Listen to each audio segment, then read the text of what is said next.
Business Breakdowns is sponsored by Tegus.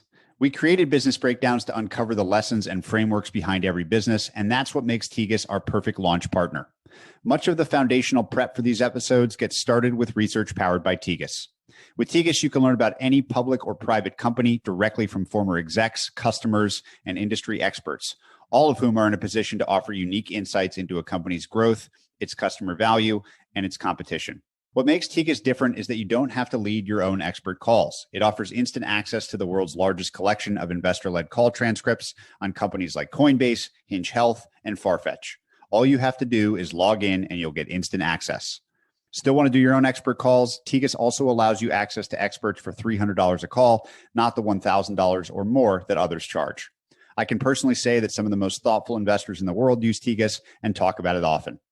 If you're ready to go deeper on any company and you appreciate the value of primary research, head to tegus.co/breakdowns for a free trial. That's tegus.co/breakdowns. This is Business Breakdowns.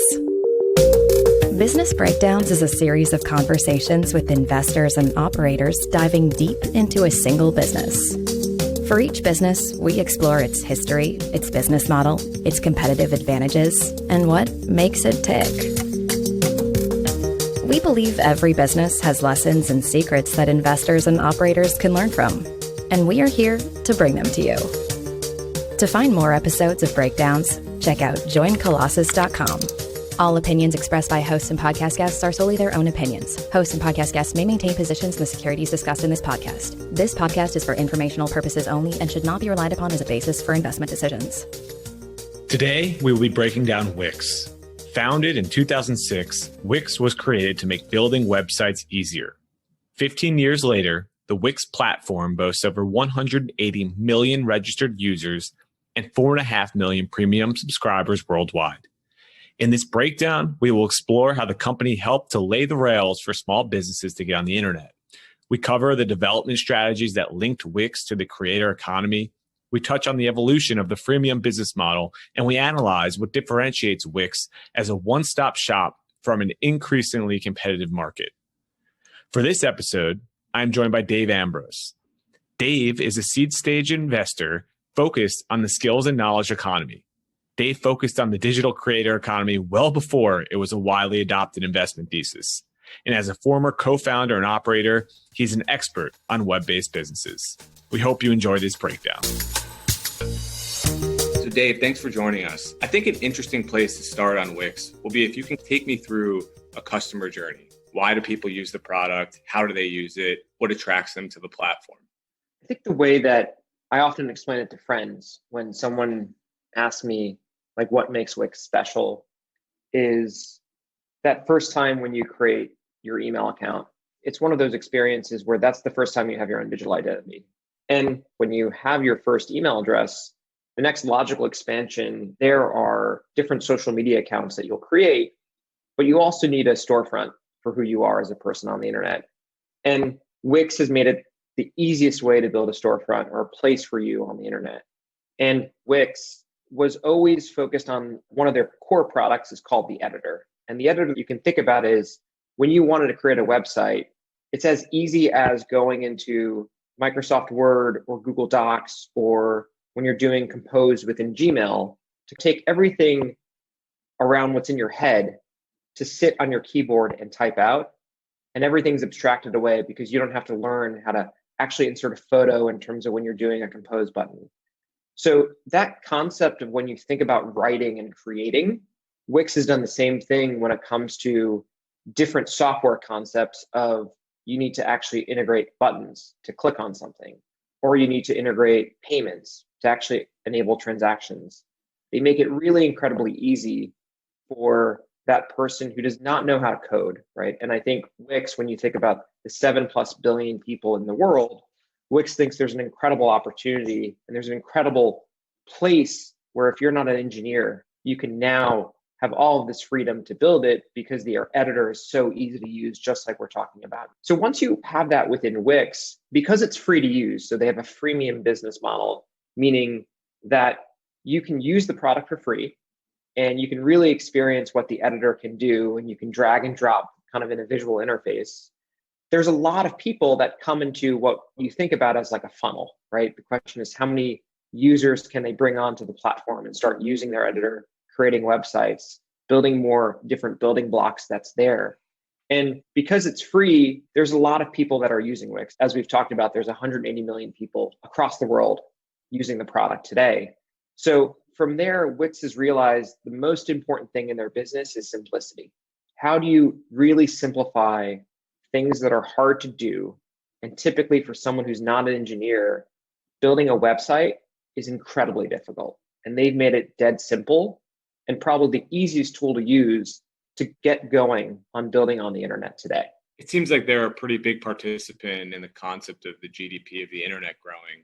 But maybe it'd be helpful if we walk through an example of I'm a local restaurant or perhaps I'm a hotel and I need to build a website and I haven't had a digital presence before. How does the progression of my relationship with the company, with Wix itself, evolve over time? Yep, that's a great question. So I live in New York City. And one of the restaurants that I've always wanted to try after living in New York City for almost 2 decades at this point is Rayo's, very famous Italian restaurant. And the way that I discovered Rayo's was that I typed in Rayo's on Google and I found Rayo's website. And once I went to Rayo's website, I found that I could actually do ordering now, which they've never done before. And as I went through the whole experience as the diner to purchase Rayo's ordering, I ended up finding out that everything was powered by Wix. The website, online ordering, checkout, e-commerce. So what you end up realizing, that's from the consumer side, but for the restaurant, in this case, let's take Rayo's as an example, what you realize as a small business owner, like a restaurant, is your craft of actually cooking and creating food is your product. And that's what you're an expert at. And in order to actually kind of build the best product for your customers, that's what you focus on. You don't focus on actually digital marketing. You don't focus on building a website. You don't focus on customer relationship management. So if you're the restaurant in this case, you discover Wix. And I think this is a very important concept for Wix because they spend so much money on marketing in terms of actually getting in front of a restaurant like Rayo's, is that you can sign up, just like we're talking through for the digital identity, to create your website within a few clicks. And what they do that's very, very important for Wix is you can actually input your address if you're the restaurant, where Rayo's is in Harlem. And then what Wix will do automatically is it will pull in photos from Google. It will pull in images from Instagram. It will pull in social accounts from Facebook.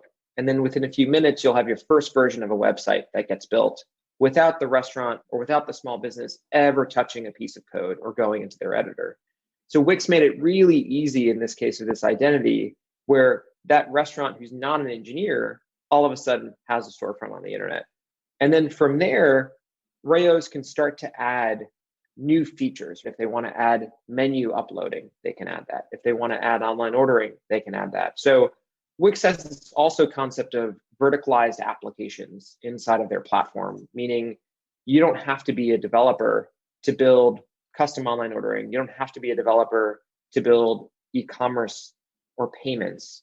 They have apps that you can just plug and play to choose from.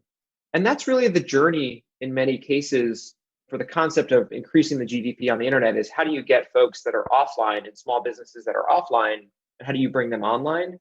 Part of that for Wix is focused on simplicity, being often the known brand, if you're the independent restaurant or the hotel or the accountant, to actually say you want to create the website.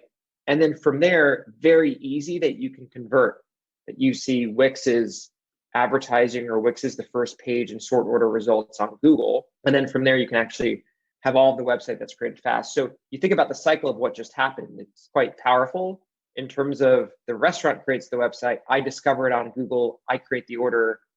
All of that's that complete transaction that's there for both the consumer and also from the small business side. And so then if I'm the restaurant that has built this website on Wix, how exactly does the revenue model work and how are they paying? Is it on a pay-as-you-go basis? Is it a subscription? Their revenue model really depends on what the integration and functionality that you want to build on. So if you're the restaurant where you're adding online ordering, customer relationship management, email marketing, really the all one-stop shop, price points range from $14 a month all the way to $40 a month for the premium features. But that's the business model for Wix. They don't focus on taking a percent of your profits. in terms of transactions like a marketplace business would. They don't focus on advertising-based revenue. They focused on subscription revenue as a software company. I understand that they're building kind of an ecosystem of apps akin to what the likes of a Shopify or Salesforce are doing.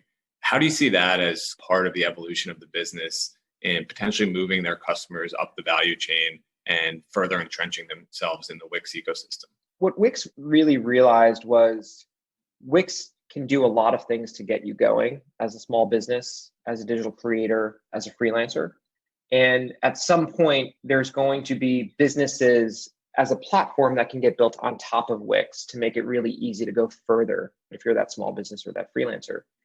So Wix really has a few platform considerations that they think about, really, if they think about it as a utility for the GDP of the internet or the creator economy, if you want to think about it that way, which is there's vertical applications that they build in-house. We've talked about restaurants as an example, but there's fantastic examples for education. If you wanted to build your own school or your online course creator business, there's great examples for if you're a hotel and you wanted to build calendaring and booking reservation systems.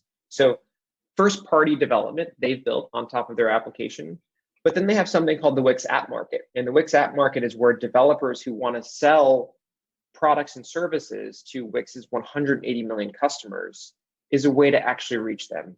And for that, it's everything from you need a button on your website that focuses on showing what your most recent Instagram carousel looks like. And that's important for social proof that your customers may be posting inside of a restaurant or posting inside of a gym. So the platform for Wix is one, first-party development amongst their engineers to actually build verticalized applications. And that's super important for Wix because it makes the user that much stickier. Because once you have a subscription product, as we learn within software applications, that allows the customer to be very long standing, what we would call a long lifetime value. It just makes it really easy to stay on the platform and choose, I want e-commerce, I want reservations, I want payments, I want design. And you could press those buttons very easily to keep building your business. Very, very important in what you're doing. In this case, for the restaurant, if you just want to serve your customers versus spending time is how do I build my website, hire a developer, what's there. So verticalization is really important. And I think we've seen that in very big internet businesses before, where there's great examples in the early days of Facebook when the Facebook platform launched in 2007, 2008. Developers would build on top of it. It made the Facebook platform stickier. The App Store is a great example of that, where apps are getting built on top of the iOS ecosystem. It made the iOS platform and the iPhone and the iPad that much stickier. So Wix is following that same construct of how do you create really sticky behavior amongst their end users, which is a very important focus for the business going forward. So it's interesting you bring up Facebook because I think about the internet businesses that are building an identity for businesses versus Facebook and its ability to build an identity for college campuses. And what was so fascinating about the way Facebook was built was the virality of opening up a campus and then the network effects associated with more and more people joining. For something like Wix, I imagine that the network effects are a bit more muted, but they've had a really successful job at growing the top of funnel. How are they able to acquire so many customers given what to me seems like a lack of natural network effects? That's a great observation. What Wix realized early on was building a business within the internet in the last 20 years.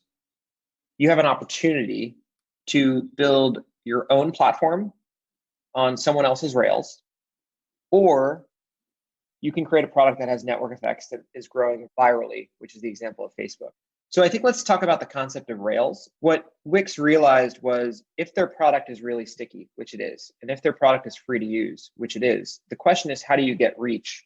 And what they realized, because the platform is horizontal, their thought is how do we leverage an existing rails where people are spending time, which are Google, Facebook, Instagram, YouTube, places where consumers and specifically freelancers and creators are actually looking to build their digital identity. And Wix became a powerhouse at spending money on performance marketing. I think for a lot of listeners, performance marketing may be, or investors, performance marketing may be viewed as a negative. Why would you spend money to acquire a customer? You'd rather actually have a customer that is coming to you organically. And I think another business that we often think about is the success of Interactive Corp or IAC. Joey Levin, the CEO of IAC, in one of his quarterly letters, would often talk about the concept of Rails that allowed IAC to spend all of this money on Facebook and Google to grow all of their sub properties like Tinder, Match, etc. And that's really important for Wix because Wix has the same exact philosophy. Wix is a really large spender across properties like Google and YouTube to acquire micro small businesses, creators, freelancers to actually use their product. And what they realized was understanding how to measure and profitably track each customer was a secret to their success.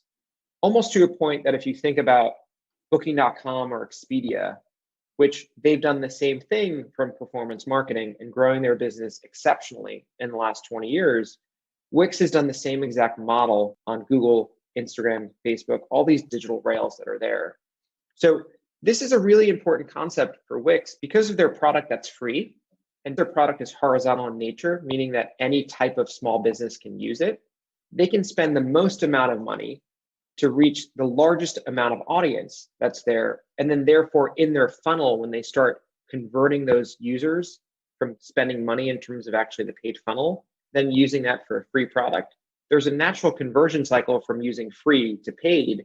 And then as we've talked about earlier, being able to have verticalized applications that makes a very sticky customer over the lifetime, you can start reinvesting your dollars that you're making because it's a subscription product back into more money that you're spending on performance marketing. So Wix is really innovative considerably in performance marketing and their growth, and they really treat that almost as a product in and of itself that allows them to keep growing because in their view, their market is massive.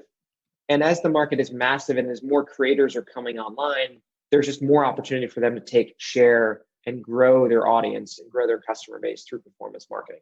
As you pointed out, they spend a ton of money on marketing, acquiring customers, which to me begs the question, is this something that should be considered a winner-take-all type market? Yeah, it's a great observation. For Wix, I think as you look at the business more, I think the view becomes once you have a website, websites are very sticky. Once you have a website, they stay with you forever.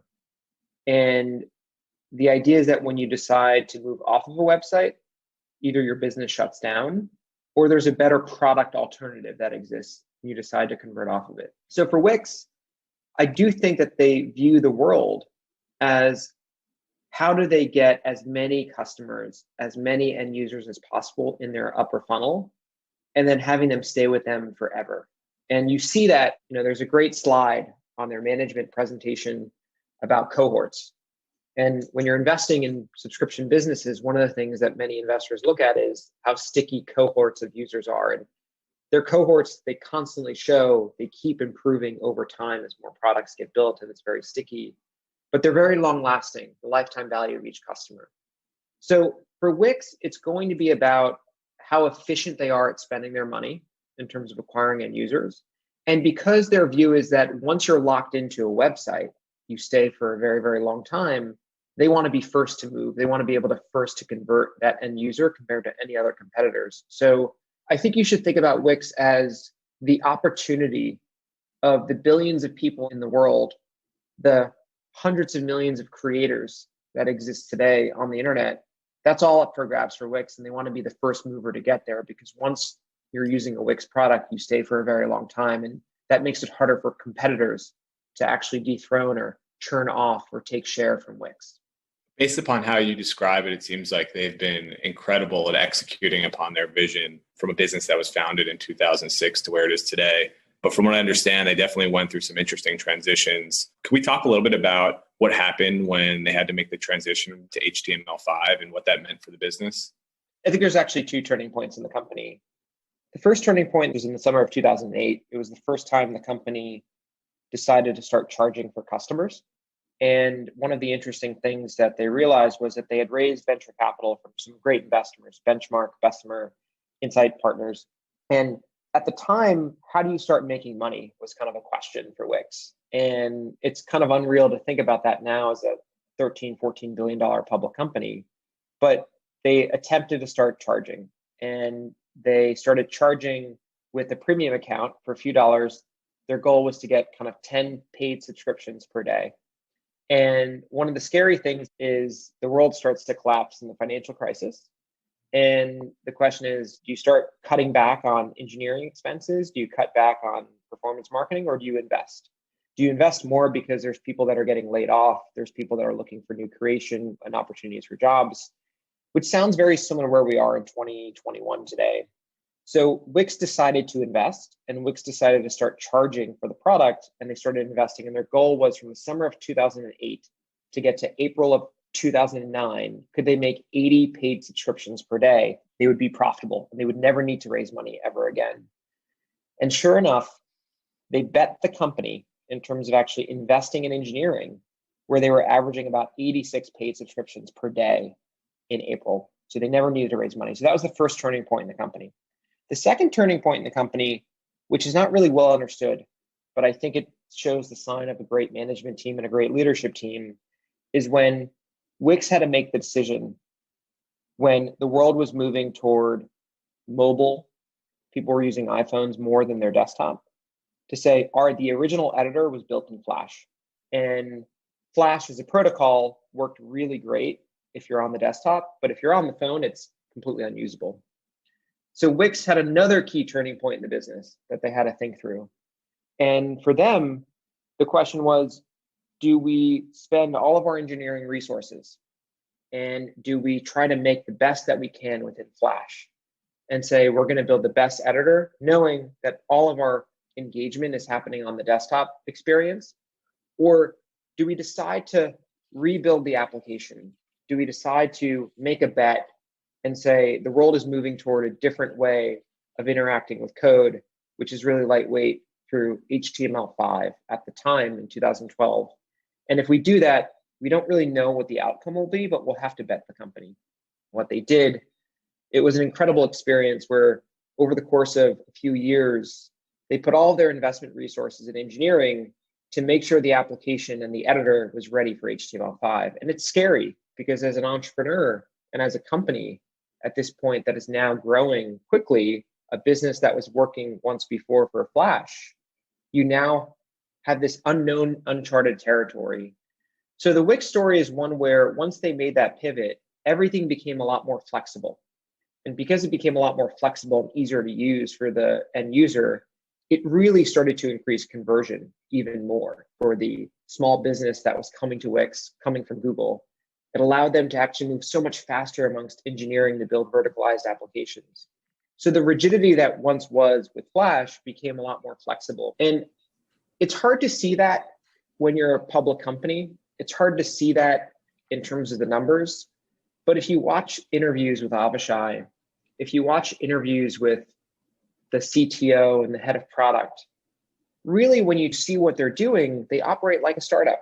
They operate like a very hungry private company to keep innovating and keep executing on product development, which you can really see in not necessarily their numbers, but you can see in when they present to investors.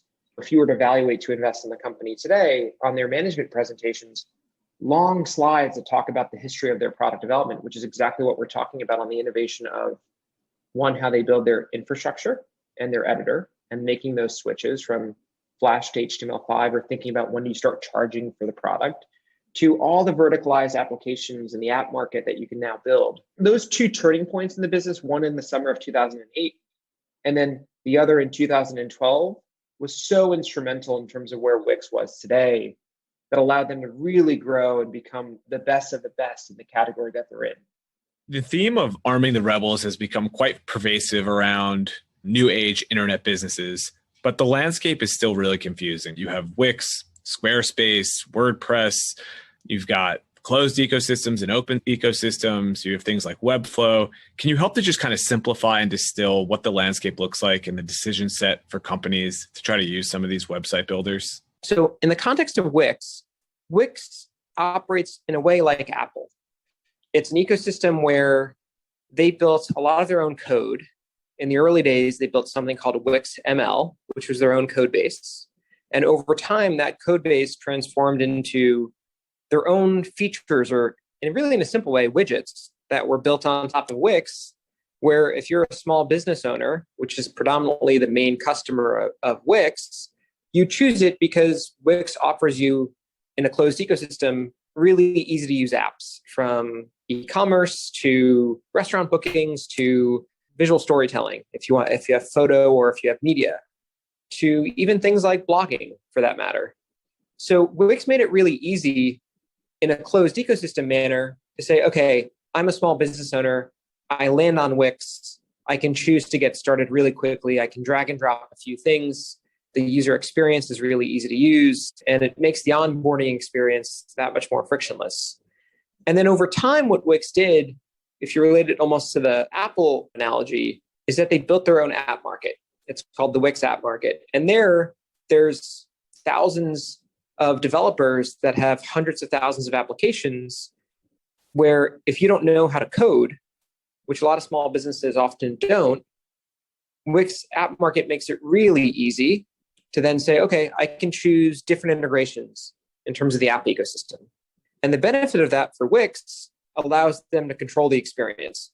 So I think that's a really important concept in the concept of the closed ecosystem if you think about them as Apple. I think if you look at the rest of the market, which are companies like a Squarespace or a Webflow or a Weebly, a lot of those companies often allow either really deep integrations that if you're a developer, and think about that in the context of Android, which is the open ecosystem, if you're a developer and you know how to code, you can build on top of those platforms. Webflow is probably a great example of that.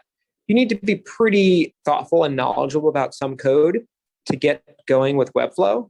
And I think in the case of the other examples that we discussed, in the case of probably WordPress is probably the best example in terms of an open ecosystem.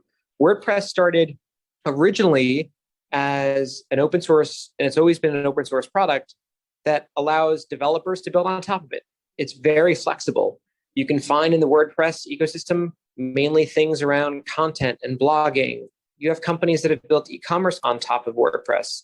You have startups that have been built on WordPress. We know a few companies that have had $300, $400 million outcomes where they never hired an engineering team in terms of their exits because they built on WordPress. So WordPress is very flexible, and that's one of the benefits that you get in terms of an open source experience.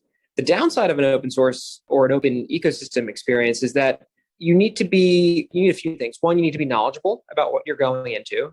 Two, the ecosystem has to have enough developers and partners around it to support growth of that platform. So in the case of, think about it for Android made it really easy for all these developers, kind of Zach, to your point of arming the rebels, to here's all the design patterns, here's the API, here or documentation. Here are all the examples that you need to build a really successful app, and Android's going to make it really easy for that. So again, the partners need to be knowledgeable there. So in the case of Wix, a big realization for them was their customer was and really is the small business owner. And the small business owner is not sophisticated like we've seen with a lot of developer tools or companies that focus on open source or open ecosystems. The way I think about Wix is it seems to be bringing the independent and SMB business onto the internet in a way where some of the more flexible and sophisticated alternatives are more for these venture-backed and sexier type of companies that you work with. But I guess in the context of that, the companies that you're generally looking at as a venture capitalist, are they, the right target market for something like Wix, or are they generally looking for alternative solutions? Most of the companies that I've ever worked with or that I meet with, those are companies where they're very developer centric. So they're often using a lot more open source tools for building their own websites from scratch. Sometimes they're using more vertical specific functions. Maybe they're choosing to use a Shopify. Maybe they're choosing to use a Webflow. So I think there's certain areas that when you're a startup and you're often knowledgeable about code, you will often bypass or sometimes bypass Wix, because one of the challenges of using Wix, if you are knowledgeable about code, is that you do want a really flexible experience around writing HTML, writing JavaScript, writing CSS, and then choosing all your business functions that you need to have in the code that makes it really easy. Wix, because it's a closed ecosystem, if you want to think about it in this regard, Wix abstracts all of that complexity away, which works for a certain customer, which is the small business owner and the SMB, but it's more difficult, I think, on the more advanced developers. Now, I think the one thing, Zach, that I'll say is Wix realizes this. And if you look at their earnings calls and if you look at their investor presentations, they recently introduced a product called Wix Velo. And Wix Velo is exactly their answer and an attempt to have all the developers that are choosing maybe to build their own website or choose a Shopify or choose a Webflow and say, come to Wix. It's actually really flexible. So there's an integrated environment within Wix now. You can actually write code. It's extremely flexible. It's super fast. So this is a bigger initiative that they're focused on now. But I think your point is right, which is when you arm the rebels, the question is, who are you arming? And for Wix, you're arming the small business owner coming onto the internet, which is a massive secular tailwind. And then at the same time, as an ecosystem or as a market expands and more people become comfortable with code and understand how to write code, Wix is also realizing actually we need to capture that part of the market too, which is the Wix Velo product. So Dave, Wix and WordPress have kind of been exchanging words publicly in what to me seems like the battle of open source versus not. And it's not very different than the large businesses going after Apple in their closed ecosystem. But I was wondering if you had a view on what's going on with WordPress and Wix and two businesses that are somewhat diametrically opposed to each other. I think the biggest takeaway that I have with the recent news between the two companies is I think Wix is flexing its marketing muscle or its marketing ability and stirring up demand or awareness of what Wix is doing to WordPress developers, WordPress users. For the listeners that don't know about it, what happened recently was that Wix had effectively a viral video that went around to WordPress users and saying, hey, WordPress users and WordPress customers, I'm really sorry, but my experience isn't that great. And kind of the video talked about this person who was WordPress and he was dressed in a suit, sitting behind a desk. And it was almost like a gotcha video, right? You would open it if you're a WordPress user or WordPress developer and say, listen, I'm WordPress and I failed you. Here's all the reasons I failed you. And what we end up finding out, and articles get written about it, is it was actually Wix who made the video. It wasn't WordPress that made the video. So if you think about that, and now that we've talked about the way that Wix markets, at one part, I actually think Wix did this from a marketing position of strength of thinking about how do they capture WordPress customers coming onto the Wix platform.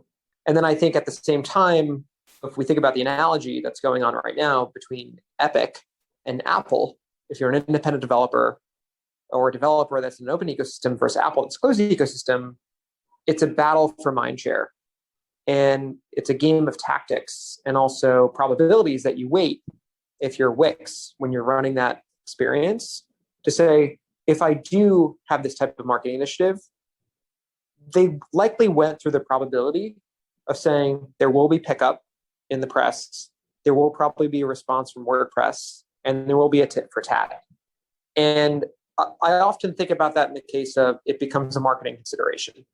Knowing the way, and you study Wix, of what we've talked about before, of their horizontal nature, they've been able to actually be so successful at marketing. I think this is a marketing event for them. And they treat it as a tactic in their toolbox when it comes to marketing. And so then I kind of think about the landscape a step further down, and I think about some of the more vertically specific solutions for independent businesses to essentially digitize. So you have something like Angie's List for service professionals and Yelp for restaurants and local businesses. But it seems like Wix has taken a more horizontal approach to the market. And I'm wondering the benefits and detriments of that strategy as opposed to these vertical solutions that have been successful in different end markets and less successful in others. It's an awesome point. I would say this is the secret to Wix's success if you look at the business since it went public. And because it went public, I think a lot more investors and a lot more business builders can actually learn from it. So I think a simple analogy to think about is Wix is Priceline, basically an everything store for various travel products. So Priceline is really great at aggregating hotels and airlines and car rentals. And let's take the example for Priceline that they aggregate inventory from hotels and they aggregate inventory from Marriott, for example. One of the benefits that Priceline can do, because it aggregates all of this supply, is that they can actually spend money on Facebook marketing, Instagram marketing, Google AdWords, and target all of the keywords for the supply that they're encompassing, whereas Marriott can only bid on the terms that they Marriott. So what that means in this case of Priceline, and if you think about this in the concept of Wix, or in the context of Wix, is Priceline is far more effective at spending money to acquire customers because it's truly horizontal and it aggregates all of this disparate supply. And by doing that, they're actually far more profitable and can spend far more money than all of the companies that they're aggregating to reach faster scale.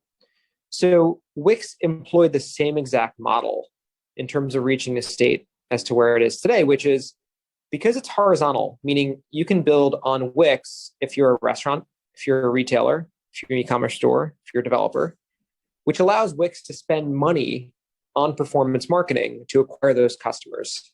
So Wix, anytime you see what they're talking about in their earnings or in their investor presentations or analysts who cover the stock, a lot of investors will spend time how strong and how effective the team is, because structurally it's a horizontal business. And when you're a horizontal business like Wix, or in the case of Priceline for travel, is you have far more efficacy on your marketing. And that efficacy in your marketing allows you to reach far more consumers. As you reach far more consumers, the business gets larger, that becomes paying customers. More paying customers allow you to spend more money on ads. More ads allows you to reach more consumers and the flywheel starts. So I think that's one of the interesting things where if you compare it to an Angie's List, or if you compare it to Yelp, or if you really think of IAC, which is maybe a good example of, it's a holding company of vertical specific businesses. Wix has the potential of becoming not only the sum of the enterprise value of all of those companies, but much larger because it's horizontal in nature. And that's what Priceline has shown in terms of its stock performance. It's an interesting point you make there, right? Because I think Bill Gates is famous for saying that a platform is when the economic value of the users exceeds that of the value of the company that kind of creates it. But I don't think that most people would think of Wix as a platform in the traditional sense, because they're not really aggregating demand, right? It's not like I log on to Wix and I see this menu of restaurants or retailers or local businesses or you name it. But it does provide this unique value proposition to its customers where it's not really a platform, but it's also not just a set of tools. Is there kind of a framework you think about when considering what type of business this really is and what the best analogs are? In the case of Wix, where it's basically the rails or the plumbing for a small business to come onto the internet. And when you think of that framework, for any business that's created true value, probably in the consumer internet space or the software space, those are companies where they're often rails. On one end of the platform, they have a lot of fragmented inventory or supply that's not sophisticated. They make it really easy and abstract complexity and say, okay, you come onto the internet. And once you're on the internet, you grow in value in terms of the platform and the rails that you're using. So when I think of Wix, I think of a business where if you believe in the secular tailwind of more companies, more individuals, more small businesses are coming online, it's really difficult to actually have a storefront on the internet. You need plumbing and you need designated rails to do that. And once you have that rail system in place, it's often very difficult to churn off of it because it becomes your core operating system in terms of for you to run your business. I'll give you an example. My dad's an accountant. He runs his own practice for the last 30 years. He doesn't know how to write code. And he searches on Google of how to build a website. And for him, he's greeted with a bunch of examples. And for him, he's going to choose, I need to put my home address or my office address. I need to make it really easy to actually enter in my information. And then the question becomes, okay, what happens there? And I think Wix realizes that there's a lot of people like my dad that don't know code and need to actually get onboarded onto the internet. So they made it really easy in various tools over the years where my dad can just basically plug in a few things for information and all of a sudden within 3 minutes he has a website. So when you think about that, what are the most valuable businesses that we've probably seen in the last 20 years? think about Amazon. I'm a seller and I'm maybe operating out of my home and I'm selling something that's really interesting, but I need help with fulfillment. I need help with supply chain. I need help with distribution. Amazon provides the rails for me to actually build my business. Think about a business like Etsy. I'm an independent craftsman and I don't know how to do marketing, or I need to reach net new customers. Etsy becomes the Rails platform for the independent creatives. Shopify is very similar in the e-commerce storefront, examples. So I think one of the traits that I often look for in enduring companies is the value that gets extracted from your customers continues to increase every year, because it's not just as they increase every year, it means that the business is probably getting better. So if you're using one of these companies, or if you're using Wix and you're increasingly spending more money on Wix, it means your business is likely more successful. And Wix knows that. Etsy knows that. As you have some companies that are spending more money on Etsy, Shopify knows that, for example.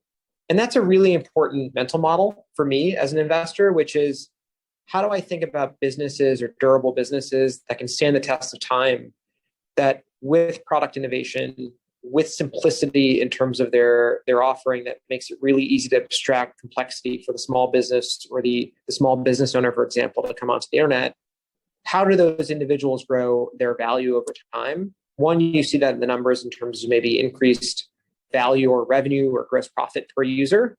But then also you start asking questions to management and you start looking at actually what's in the business and say, are the companies growing? Are they hiring more employees? Are they expanding their footprint? Because all of a sudden the rails that they're using become so critical to their success. I love that idea of thinking about it as the plumbing of the internet and those rails that are creating value and more value than they're going to capture over time. I think you're uniquely situated as someone that's both worked on the investment and the operating side to kind of opine as to what, through your study of Wix, we can learn as operators and investors.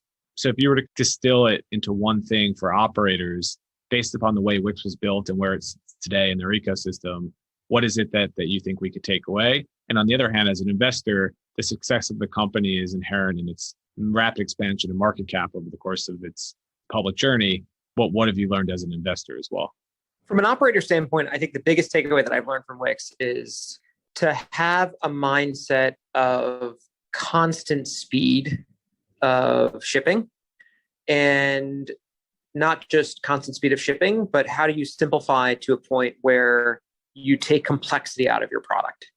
So I think on those 2 points, I'll just double click on speed of execution or speed of shipping in the world of code is how fast you go from a prototype to shipping your code to production. And I think what Wix has taught me studying the business for so long is they're shipping their product multiple times per day, and they're not waiting weeks for the product to actually get in front of the end customer. And when you're a startup and when you're an operator, good is better than perfect. And the big takeaway there is it allows you to capture customer feedback in real time. And that customer feedback in real time allows you to build a better product, and the cycle, continues over and over again. So speed of execution was a big takeaway that I learned with Wix, and more so looking at the management team and spending time seeing who they hire and how the companies run structurally.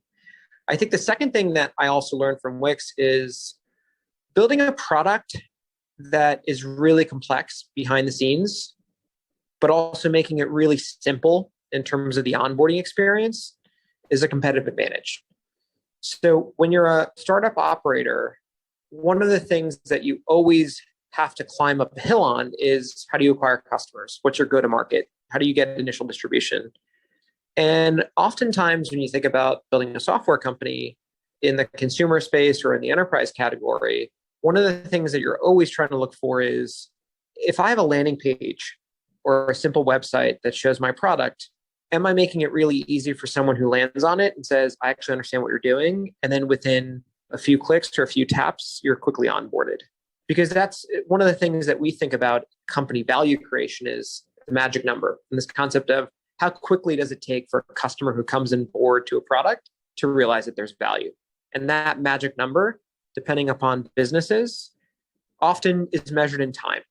How quickly can you do it? Is it a matter of hours? Is it a matter of minutes? And for Wix, their time to value or their magic number is really within 3 minutes or 4 minutes that you build your first website. So that experience and that obsession around customer happiness, both in terms of speed of execution from an engineering standpoint and product standpoint, but also abstracting away complexity and making a product as simple to use as possible, has probably been my two biggest takeaways from the Wix experience from an operator standpoint. From an investor standpoint, what I've learned from Wix is it's very easy when you're looking at a company to invest in and say, here's the reasons why the business may not work. The code isn't great, or the management team isn't great, whatever it may be. And it's also very easy to look at a company that's been around for some time and say, there's a lot of technical debt, or there's a lot of baggage with the business. It's much harder as an investor to ask really difficult questions to say, can this business transition? Can this business evolve? And the biggest thing I learned from Wix, and it's probably my favorite story that I take to almost every business that I look at or that I evaluate or that I support as an investor, is the greatest companies, all of them have gone through a period of really difficult circumstances. And those difficult circumstances allows you as an investor to dig into that business when everybody starts running away. Because investors often maybe want to have a quick buck or a quick return. It's usually those companies that have to go through challenges and situations where it's really uncomfortable. That's where you have true enterprise value creation. And Wix's journey was really that, where, Zach, we've talked about it at some point, but when they had to pivot their business from Flash to HTML5 and the transition from a desktop environment, and everybody was using web browsers on the desktop, to once the iPhone came out, a lot of consumers were using the iPhone. And Wix had to make a ton of really difficult conversations internally, changing their code architecture, shifting their engineering and product resources doing that. And when you start unpacking that, you start realizing the best companies of our generation were built that way. Facebook and Mark Zuckerberg making that call, where all the engineering and product teams and the entire company had to start using Facebook on mobile and not desktop. Amazon and Jeff Bezos shifting from DVDs to streaming and how difficult that was. Adobe shifting from one-off licenses to subscription. And you start looking at these businesses, these pivotal points of transition as an investor. Those are the areas that you really want to dig into and learn more about. Because once you find managers that can transition and can evolve, those are the companies that you want to own forever. It's funny, as investors, we seem to obsess about the marketplaces that are consumer facing, but in some cases we tend to ignore the rails, to use your analogy, of what kind of creates and enables these opportunities for us as consumers. And so Wix has been a fascinating case study in not only the plumbing of the internet, but also what it means for small and medium-sized businesses to accelerate their digital adoption. And I think that the events of the last year are as indicative of that as anything. And so this has been a fascinating company to explore, given the timeliness of what's happening in our economy. Totally agree. Thanks, Dave. Thanks, Zach. It's widely acknowledged that the COVID pandemic accelerated a number of digital trends that were already in motion. Website builders like Wix served as an incredible asset to help businesses get on the internet. It'll be fascinating to observe how the dynamics between an open source and walled garden approach evolves as all businesses are forced to adapt to an increasingly digitized global economy. Wix continues to diversify its offering both vertically and horizontally as they seek to become the go-to resource for the digital tools needed to get your business online. Thank you for listening, and we hope you enjoyed this breakdown of Wix. To find more episodes of breakdowns ranging from Costco to Visa to Moderna, or to sign up for our weekly summary, check out joincolossus.com. That's JoinColossus.com.